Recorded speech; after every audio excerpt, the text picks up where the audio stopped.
This is a case study describing a dislocation of the bicep tendon as well as a full thickness tear of the subscapularis. We'll begin by describing the bony anatomical landmarks associated with the anterior shoulder. First, we have the greater tuberosity located lateral to the bicipital groove. Next, we have the lesser tuberosity located medial to the bicipital groove. And finally, we have the bicipital groove itself, which is a tract for the bicep tendon, and also a major bony landmark associated with the anterior shoulder, especially in dynamic studies, is the coracoid process. Also, we will be reviewing the anterior musculotendinous anatomy, beginning with the biceps tendon long head, which originates at the superior labrum and inserts at the distal elbow at the radial tuberosity. Next is the subscapularis tendon, which originates at the anterior scapula and inserts to the lesser tuberosity. Also originating from the anterior surface of the subscapularis is the transverse humeral ligament, which anchors the bicep tendon in place over the bicipital groove. Probe placement for the transverse bicep image begins over the bicipital groove between the greater and lesser tuberosities. Here we have the lesser tuberosity labeled as LT. The bicep tendon is colored blue and the transverse humeral ligament is yellow.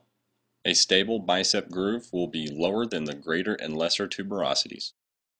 Just distal to the bicep groove, it is not uncommon to see a small amount of normal physiologic fluid accumulating surrounding the bicep tendon. We now turn to the long axis of the bicep tendon, shown here at the level of the surgical neck of the humerus.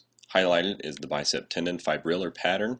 When the probe is placed higher than the surgical neck, we approach the bicipital groove, and proximal to the biceps groove, the articular hyaline cartilage, and the very proximal insertion to the superior labrum will not be seen due to its relationship beneath the acromion process. When pathology presents itself, it's very important to remember the bony surface anatomy associated with ultrasound.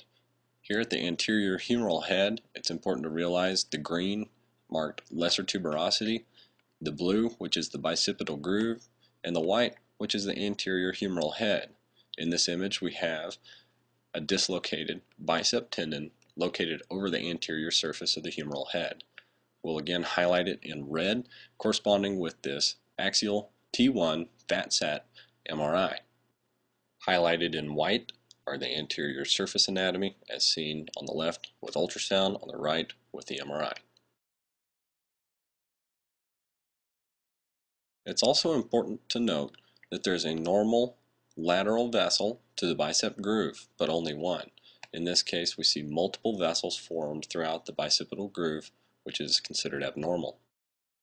In this case study, I would like you to recognize the transverse subscapularis anatomy primarily so that we can distinguish the dislocated bicep tendon from where a normally situated subscapularis tendon should be.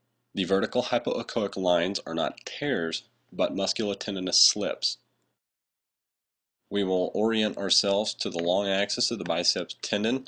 Here in this MRI correlation over the anterior humeral head, we have highlighted the bicep tendon, coursing over the humeral head where it should be in the normally situated bicep groove.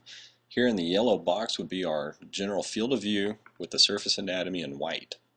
Here we have the bicep tendon in long axis where the transverse subscapularis tendon should be resting over the anterior humeral head. Long axis of the subscapularis tendon is generally found by locating the coracoid process, shown here on the left, and the anterior humeral head on the right.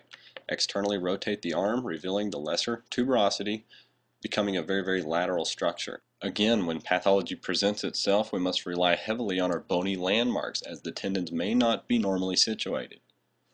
Here we have an oblique bicep tendon on the left, also the coracoid process. Internal and external rotation of the humerus will show the anterior humeral head where we have our bicep tendon resting. Here we have the same patient approximately 1 year prior to the exam. Highlighted is the lesser tuberosity and the bicep groove. Also the transverse humeral ligament. As we scan distally, we see the bicep tendon subluxing out of the groove.